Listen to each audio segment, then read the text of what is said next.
Hey, everybody. Thank you so much for watching. You can subscribe right here to get the latest from the show and check out more of the best clips from Up and Adams, or go watch a few segments from other shows on FanDuel. I'm sitting here with an all-pro. I'm sitting here with a guy who just came in at number 11 on the NFL Top 100. You were 15 last year. I still don't think you get your flowers, though. I really don't. Thank you?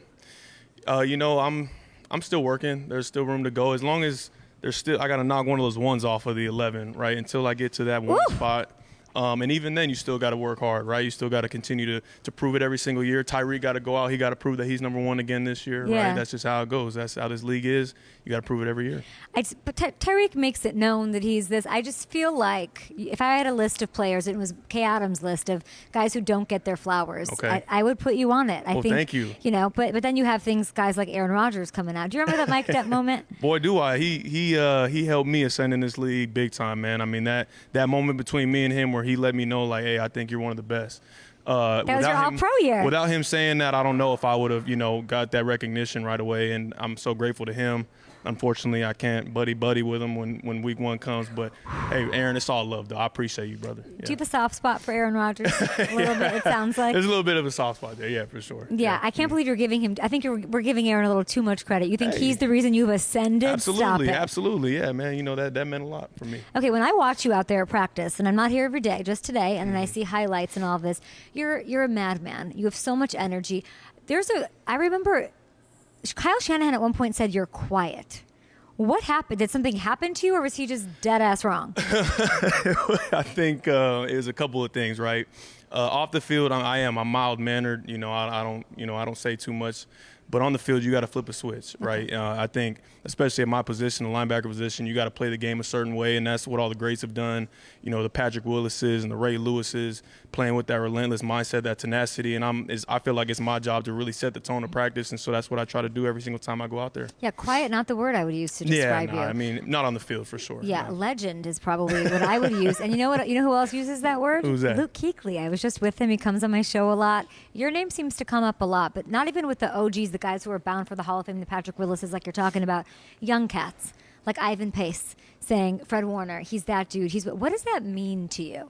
No, that means everything. I mean, you talk about Luke Kuechly, that's obviously one of my idols in college, watching Bobby Wagner. And then you mentioned it, kind of the young guys coming in, mentioning my name.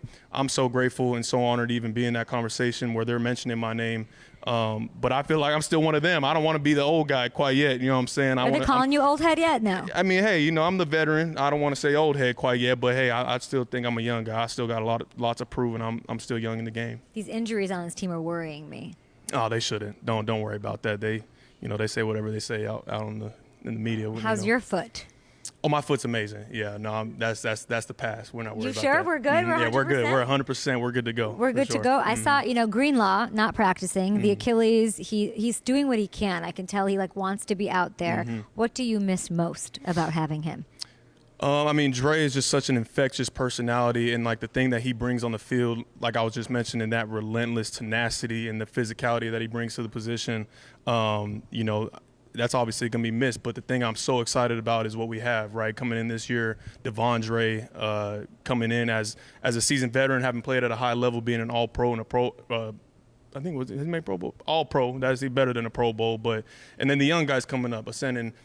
Becoming, even better and better each day. D. Winters, Jalen Graham, Tatum Bethune. We're just coming in waves now, and so I'm so excited about the group that we have. Campbell and you seem to have legit chemistry, though. What's the secret to that? What's the magic there? I don't know. Maybe it's because we're both over 6'3". We know how it is being long and lanky. I don't know, but no. I mean, he's such an easy dude to get along with off the field, and I think it carries over onto the field. And I'm really excited to continue to keep growing that. I was talking to Debo. He said Kyle is taking it a little soft on the. He said soft. He literally used the word that you can't use to describe anyone. He didn't say that. I know Debo didn't say that. He said soft to the receivers. Do you share the same sentiment for your position group? It never feels quite too soft out there for us. If anything, it's jagged edges. No, I'm just kidding. I just feel like Debo didn't need to say that because I feel that feeling there's a tough couple don't let days that of get camp back to in his him. future. Don't let that get back to the head coach. How's Kyle? Kyle's amazing. He's the best in the game in my mind. The way that he gets us ready week in and week out, and especially in training camp, prepping us, continuing to build that callus, I think is the best in the game for sure. There's all these comments. You can look up Kyle Shanahan on Twitter right now. It's surly, grumpy, whatever. I mean, he has a lot of adversity on his plate. What do you think is the single most, and there's a lot of them, biggest misconception, biggest misunderstood moment or thing about your coach? I'm not sure. I don't know what other people may think of him. I know everybody in this building thinks extremely high of him, and he's just so amazing for what he's able to do in terms of just connecting with the players. The things that we learned in those team meetings, it doesn't matter if it's offense, defense, special teams. He's able to break the game down to such a level where it's crystal clear what we're in there discussing and learning. And I've learned so much from him. I'm so grateful to him, for everything that he's been able to give to me. I want to know the dynamic of bringing in Brandon Staley, right? We have a defensive mind. You got Sorensen, he's new. Assistant head coach. What is the role in your eyes as a vet on this team of Brandon Staley?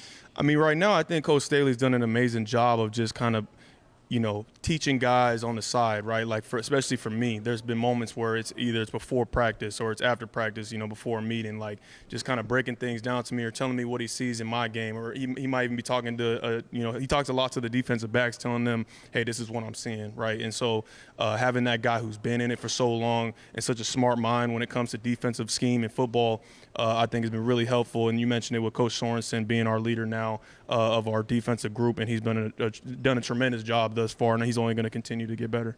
I have a feeling, you guys are a winning team. When I talk to anybody and I'm like, Super Bowl losses, a lot of people say, shut up, Kay, we're winning. We are a winning team. We're always there. And I like that perspective. I actually really do. I think it energizes this team, and I'm not worried about this team. How much credit should your support systems get in your success of getting there? Because when I look at this group, and not to make it a competition, but if we were power ranking, you've got your wife, Kristen, Claire, all of this being the most down-ass, ride or die people in the business. How much of your success is due to that? Yeah, it's everything. Yeah, my wife especially is my everything. We welcomed our baby boy into the world this off season, and it completely just changed our lives for the better. People talk about having children and what it brings, but you don't know it until you're in it. So that's been amazing. But yeah, my wife, and all of our wives, it takes a lot to have us gone all day, doing football while they got to hold it down. So they're an integral part of everything. I just feel like they stand out or something. And maybe it's because I watched Receiver and Netflix, and I'll talk to Kittle about it, or Olivia obviously has her own fame. But there's something about this group of your support that I'm super. It's very endearing, and I think it matters. That's I think good. y'all need to give them more love. For sure, yeah. Give them all the love, Kyle all the time. Shanahan should be talking about that in his post-game press conferences, in my opinion. Trent, where is he? When's the last time you talked to him? Yeah, I don't know. I'm sure he's out, lifting lots of weights, staying ready for his moment, man, But, hey, love Trent. Whenever that time comes, you know how it goes, the business side of it.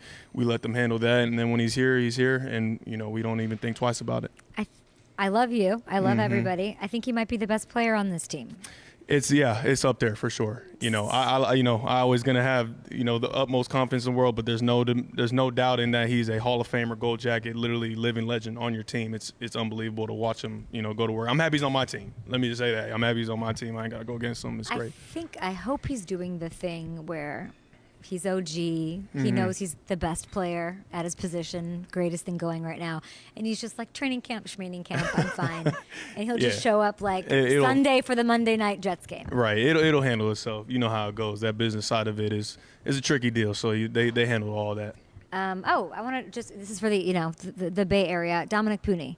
Yeah. Tell me about your thoughts on Puni. him. Yeah, first of all, amazing name, amazing last name. And secondly, man, I don't think many people knew about him. He's coming out of Kansas. I think in the third round draft pick. I think so. Similar to myself, third round, and I think he's just been tremendous through camp. Honestly, not a lot of expectation there, but he's ascended. That's the word I love using today. Ascended through training camp, and has really shown me a lot, because I think him getting a lot of those reps with those ones, I'm out there going against him a lot. And, the guy can move really well. He's strong. and he knows what he's doing, and that's what you want, man. You want guys who are reliable and consistent, especially out there on the offensive line. Lots being made about Brock. Oh, I mean, Brock just gets so much shit from everybody. It's so annoying. Like, if when y'all win the Super Bowl, I still don't think he's going to get his love for his role. He's thrown interceptions, threw one to Lenore. Debo's like, it's the number one defense. I'm like, Kyle Shanahan's just letting y'all do whatever you want, trying crazy shit out there to get it going. What is your take on the interceptions, Brock Purdy, all of that? Yeah, Brock Purdy, from day one, I've been a Brock Purdy fan, and I always will be. I think he's one of the best in the league, and soon he will be the best, undisputed, right? But, practice, I'm not even about to talk about no practice. I mean, if people want to make something out of practice with interceptions and all that other stuff, listen, you obviously have never been in the NFL if you're out there writing stories about interceptions in practice. But like Debo mentioned, he's going against one of the best defenses in the league. You know what I'm saying? So, hey, it's all good. We're not worried about that. Did you say one of the best defenses? I don't know if I. Hey, you know what? I'll save all that other stuff for everybody else. We know what we are, but I don't want to. You know what I'm saying? Hey, interceptions in practice are a good thing. Absolutely. Yes, true or false? For defense, absolutely. Yeah. Well, for an offense, though, no, you don't think so. I just feel like it's a good thing that you're trying different stuff. Yes, absolutely. Yes. Absolutely. Okay, Fred. I don't even know. I don't even want to talk about the Super Bowl. Is it being talked about in the locker room at all? No, it's not being talked about. That's last year, and people don't realize every year is a new team. A lot of guys who are on our team now weren't even on our team last year. They weren't a part of that. So what's the point of continuing to talk about it? Like, we know what our goal is. We know what we're trying to achieve here, and it's about just starting from ground zero, just like everybody else. And you got to go and you got to earn it. But that's the last thing on our mind is the Super Bowl. We're trying to just get ready for week one at this point. You're humble. You don't want to talk about yourself. Give me somebody in camp that is shining, a lesser-known name, someone who even the great Fred Warner is impressed by. Thank you. No, I think you mentioned his name already. I forget what we were talking about, but Deommodore Lenoir. Yeah. Right now has been showcasing just how amazing of a player he is, man. I mean, the ball skills that this guy has, the ability to cover and play the run game, playing nickel, playing corner is outstanding. I think he's going to be a really great player this year. He doesn't change the batteries in his smoke detector. He came on my show. Is that what he said? And it was beeping? That was the big takeaway when I met him. I need to. That's why I'm here. I'm here to change. All right, yeah, we got to change the batteries. We got to work on that. He also told me, and so did Ward, that they both want to pick off Aaron Rodgers. I would hope so. Yeah. I told Aaron Rodgers about it. He said he'd even sign the ball for Ward. Is that right? He said he's a made man. He's at that point in his career. That's your matchup week one. I know we've talked about it, but you've had tons of battles against Aaron Rodgers over the years. Can you just sort of go into what comes with being the Mike linebacker in that battle against him? Yeah, no, I mean, it's a lot. When I was talking about it earlier, he's just obviously one of the GOATs. You talk about guys like him and Tom Brady. It is a chess match out there, in terms of, dang, is he trying to outsmart us right here, or is it just playing football where you just line up and play? And you never know that. So then you kind of second guess yourself sometimes, and that's the battle, right? And I mean, he's one of the best to ever do it. So it's going to be a battle come Monday night. I'm excited for that battle, and I'm sure he's excited too, man. He hasn't played football in so long. He's going to be amped up, ready to go. What's your relationship with Patrick Willis? Does he text you? Does he talk to you? How close are you two? Yeah, no, we have a great relationship. We text, we talk, cool, man. Dude. Oh my gosh, I'm still starstruck every single time. It's insane. He came to practice the other day, and we spent just 30 minutes after practice out there on the field alone, just talking. And about what? We can't disclose that information. But he's like giving you technical stuff. Yeah, wow. I'm just picking his brain about anything I can. Because like we mentioned, he's he's the best. One of the best to ever do it, gold jacket guy. And obviously I'm trying to get to that place. So I'm like, man, give me everything that you got here, right? Like, I want to know everything. So, I mean, I'm so grateful for that relationship that me and him have. That's incredible that he's here. What a resource for you. You think about the Hall of Fame.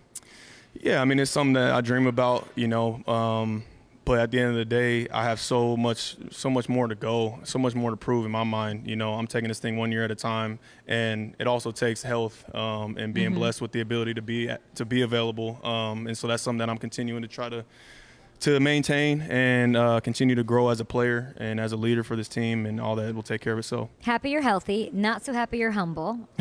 Happy you're thinking about the Hall of Fame. I think you should. Thanks. You're a Hall of Fame person in this league, got a Hall of Fame family, like all around. It's just, you're awesome. Thank you. I'm so appreciative. I get starstruck around you because stop it. Oh, dude, you're freaking awesome. Love it. Love everything you're doing with this team. It is the #1 defense. It's okay to throw interceptions in practice. Absolutely. And we'll see, you don't seem worried about Trent. You don't seem worried about BA. No worries at all. No worries at all. We I ain't love never worried to about hear anything. it. Oh, we love to hear Yeah. it. We'll be back, of course, with, I think, George Kittle, who's roasting people's shoes. I don't know. Hey, you got to talk to him about that. I don't know nothing about no shoes. Not everybody's no as anything. nice as you. Fred. We'll be back after this. All right.